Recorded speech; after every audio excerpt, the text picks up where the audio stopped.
मिथिला क्षेत्र में एक कहावत प्रचलित है, पग पग पग पग पोखर माछ मखान। यानी मिथिला क्षेत्र में जगह जगह पर पोखर, झील, तालाब, मखाना और मछली मौजूद है। इसी कहावत के साथ आज हम लोग अपने टॉपिक बिहार के जलप्रपात, झील एवं आर्द्र भूमि पर चर्चा करेंगे।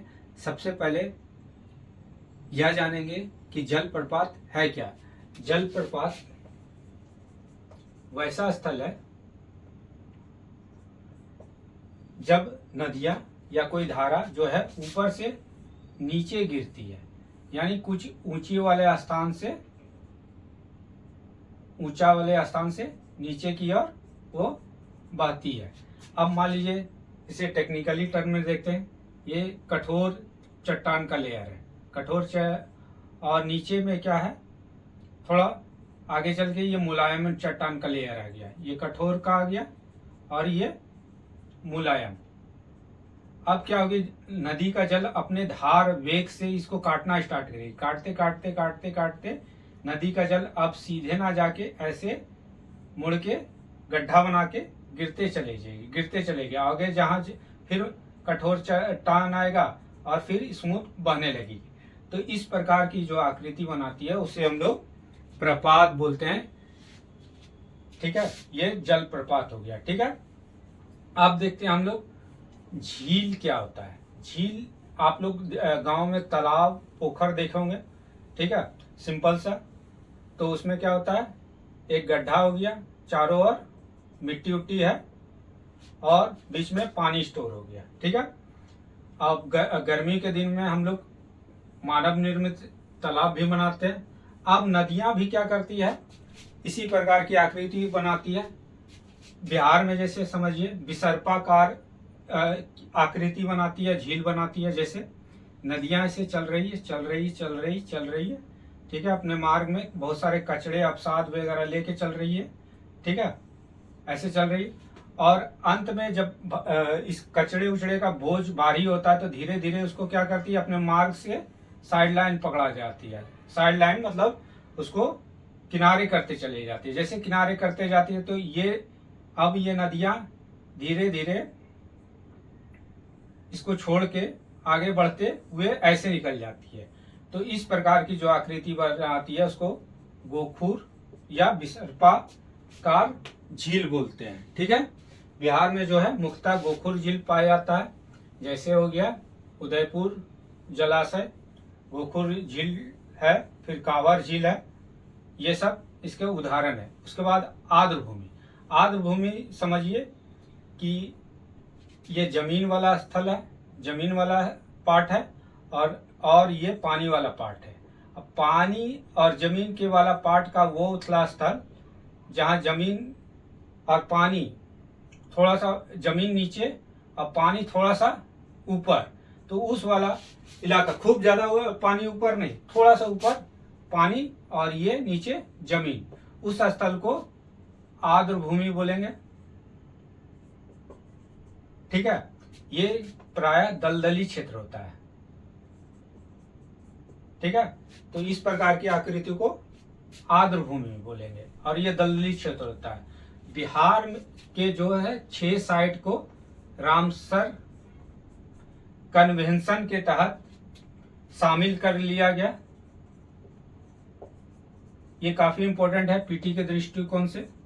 6 साइट को रामसर कन्वेंशन के तहत शामिल कर लिया गया। 6 साइट को रामसर कन्वेंशन 2 फरवरी 1971 को ईरान में हुआ था। 2 फरवरी 1971 को ईरान में हुआ था और भारत 1982 में इस पर हस्ताक्षर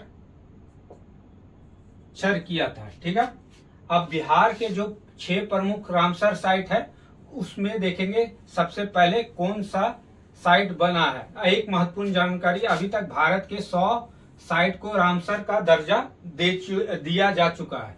अब देखते हैं सबसे पहले जो बिहार से रामसर साइट का दर्जा प्राप्त किया था वो बिहार से कांवर झील सबसे पहले बिहार से मिला था।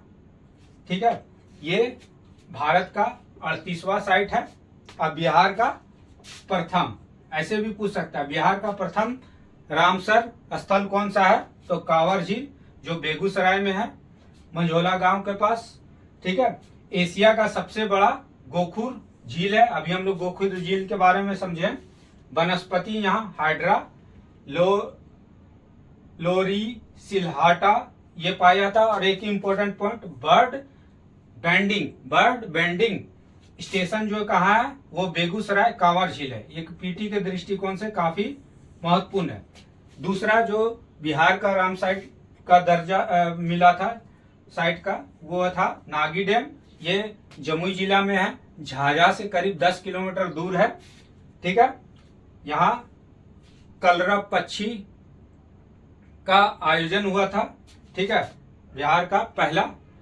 तीसरा जो हुआ था, मिला था, वो नकटी डैम को मिला था। ये भी जमुई जिला में है। ये जस्ट अगल बगल है, नागी और नकटी डैम दोनों झाझा से 5 से 10 किलोमीटर के रेंज में है। हाँ, ये नागी डैम जो है वो 81वां है और नकटी डैम जो है 82वां यानी 82 है। और ये मानव निर्मित झील है। इसे 2023 में दर्जा मिला था। उसके बाद 3 साइट और मिले हैं 2025 में। ठीक है। सबसे पहले 1 2 3 हो गया। चौथा हो गया आपका जो साइट हो गया वो है उदयपुर जलाशय। उदयपुर जलाशय ये नंबर 4 हो गया। ये कहां पर है? तो ये पश्चिमी चंपारण में है, जिसे सितंबर 2025 को मिला था। और ये भारत का 92 नंबर का साइट है। याद रखिएगा, ये सब पूछेगा। ठीक है। ये प्रवासी पक्षियों के प्रवास के लिए जाना जाता है। गोखुर झील के बारे में हम लोग समझ चुके हैं। तो ये गोखुर झील है और गंडक नदी के समीप ये उदयपुर जलाशय है। उसके बाद आ जाइए नंबर 5 गोकुल। उदयपुर के बाद अब आ जाते गोकुल। गोकुल कहाँ है? जलाशय ये बक्सर में है। ये भारत का 13वां साइट है और बिहार का 5वां।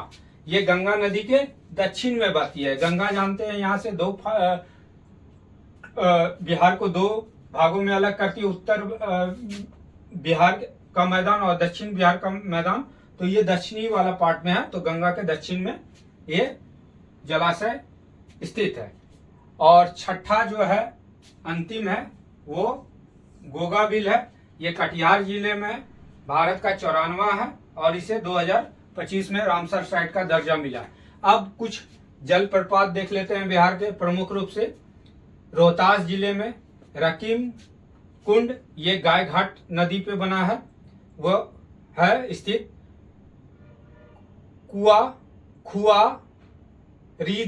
खुआरीदा जो आसाने नदी पे है, ये भी रोहतास जिला में।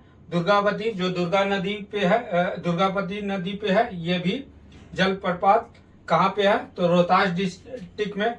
सुख लदरी कन्हर नदी पे, ये भी रोहतास डिस्ट्रिक्ट में है। उसके बाद काफी इंपोर्टेंट जो पीटी में बहुत बार पूछा गया है, वो नवादा का ककोलत जलप्रपात कहाँ है? नवादा में। ये काफी पीटी में पूछा गया और काफी इंपोर्टेंट है। उसके बाद कुशेश्वर झील वो कहाँ है? दरभंगा। ये भी पीटी के दृष्टिकोण से काफी महत्वपूर्ण है। एक और है, और ये 1972 में इस झील को पक्षी अभयारण्य घोषित किया गया था। और यहाँ प्रवासी पक्षी फेलिकन डालमटिया तथा साइबेरियन क्रेन के आती है, इसके लिए ये प्रसिद्ध है। और ये काफी पीटी के दृष्टिकोण से काफी इंपॉर्टेंट है। उसके बाद एक और देख ले, सिमरी बख्तियारपुर ये कहाँ है? तो सहरसा जिला में है।